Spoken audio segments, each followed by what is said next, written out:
it's hard to, you unplug Doc Watson and a lot of things come unwound. You know, this whole connection between, you know, rock and roll and of course I'm a lyricist, you know, primarily, so I believe that rock and roll only becomes an art form because of the lyrics and because of songs. And I think, you know, the folk music thing, you know, started that, but you know, it's just like Doc discovering songs like, as soon as he started being, you know, going to play folk festivals, which was pretty, you know, kind of in the heart of all that, he picks up a Tom Paxton song. That song, you know, Bob wasn't the only person that figured out they could write their own folk songs, you know, and a lot of people started writing. Bob was just better than everybody else, and it kind of pissed a lot of people off, but it was true. But Tom Paxton decided that at one point that he was going to write a song a day for a year, and one of those songs was The Last Thing on My Mind. And I've been playing that song as long as I've had a guitar, you know, and he, you know, Doc picking up on material like that and running into Towns. I'll never forget, Towns owned a Martin D35, and it was probably a 64 to 65. They didn't start making them till like around then, and they were running out of this rosewood they made them out of, and they figured out they could get what they had left to work with a 3-piece back, and that's all that a Martin D35 was about. Towns had a particularly good one. I'll never forget, Doc played Towns' guitar one night, and it was like, he said it was the best D35 that he had ever played. And Towns, any opportunity that came, well, Doc Watson says it's the best D35. And it got stolen, and he got the gold tooth and the guitar gone the same night in the same bar.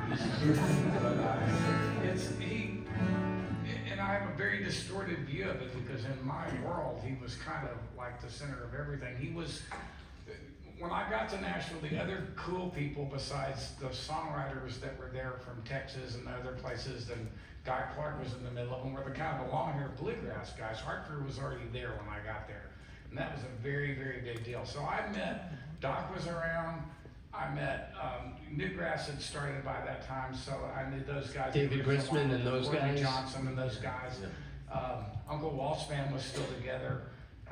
There was just a lot of great acoustic music around, and you know, I came out of coffee houses, so, and I never, being in Texas, I just didn't get to see that. There's one folk festival there in Kerrville, and so I saw Doc Watson there once, I think, and I saw some people. There was one bluegrass band in Texas, but when I got to east, you know, the Mississippi, I got to see it up close. So for me, it's just sort of, it's kind of everything. And Doc Watson is sort of, like I said, the liaison between one generation and another generation. It's also, God's usually more democratic than, you know, than when they make somebody like Doc Watson. It's a good thing he didn't write more than he did, or it would be really, really, really unfair. But a virtuoso guitar player that, you know, I mean, he basically, you know, almost invented a style, and sang with it. He's one of my very favorite singers, period, in any kind of music, and a great entertainer. He was just, he just knew how to hold an audience, and you learned a lot from watching him. You learned it, and it's just a pretty big deal. And he knew that Willie Nelson's the only other person I've ever seen that has the same ability with audience, because he was always dealing with two different types of people that probably didn't have anything to do with each other politically in everyday life. And Willie was always dealing with that. And I saw Willie Nelson one time, you know, stop in the middle of a song because there was guys that wanted to dance, and they were running into the kids that were sitting in front of the, you know, the dance floor, wanting to see the show, long-haired kids. And he stopped, and they started kicking him, is what they did. And Willie said, there's room, he stopped the song and said, there's room for some to dance and for some to sit. And he just wouldn't have it anyway. And Doc was like that too. He knew. Merle was younger, and it's funny, I think there were times I saw stuff going on, and I think people thought that Doc didn't know what was going on because he couldn't see. But I saw people misbehaving in certain ways backstage at shows, and Doc would go out and do Let the Cocaine Be every single time. time. He always knew what was going on. You couldn't put anything over on him, and it was just a really, really big deal for me and almost everybody I knew, whether they were playing rock and roll or whether they were playing country music or whatever you wanted to call it. Well, and that's one of the beauties of American music is there are certain things you know what to call, but there's so much other music that you don't know what to call it because it draws so freely on different things. And, you know, Make Me a Pallet. I mean, the DNA of this song is kind of interesting to, you know, that's a whole nother show, but. I think Doc got it from John Hurt, right? I think I heard him say that, you know. That's probably right. You know, Doc would tell us about when his dad brought the first Victrola into the house. Right. And it came with 3 or 4 records, and John Hurt's was one of them. Now that part of it is a piece of the puzzle I didn't have. So when he went out to a folk festival and ran into John Hurt, that had to be a big deal. Yeah, yeah. A really big deal. Holy shit. That's wow. Yeah, this song just, I always was, I did see Matt Phillips come and Lightning Hopkins in the same room, and you know, Max's guitar style was the closest thing.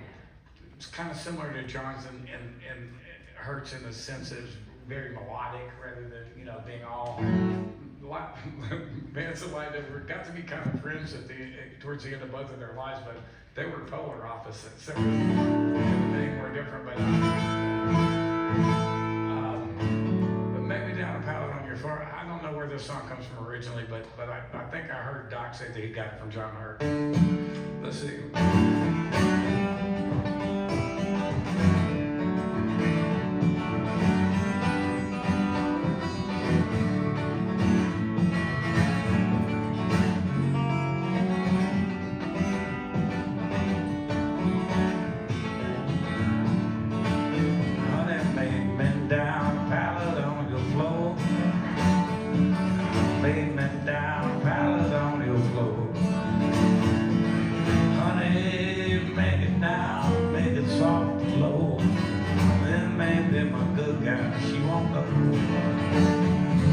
Going up country through the sleet and snow. Up the country through the sleet and snow. I'm going up country through the sleet and snow. There ain't no telling just how far I go. I get my breakfast here, my dinner in Tennessee. My breakfast here, my dinner in Tennessee. Get my breakfast here, my dinner in Tennessee. Georgia's coming, better look out for me. Then won't you make me down, pallet on your floor. Make me down, pallet on your floor. Honey, make it down, make it soft and low. Then maybe my good girl, she won't know.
sleep in my back, shoulder strap.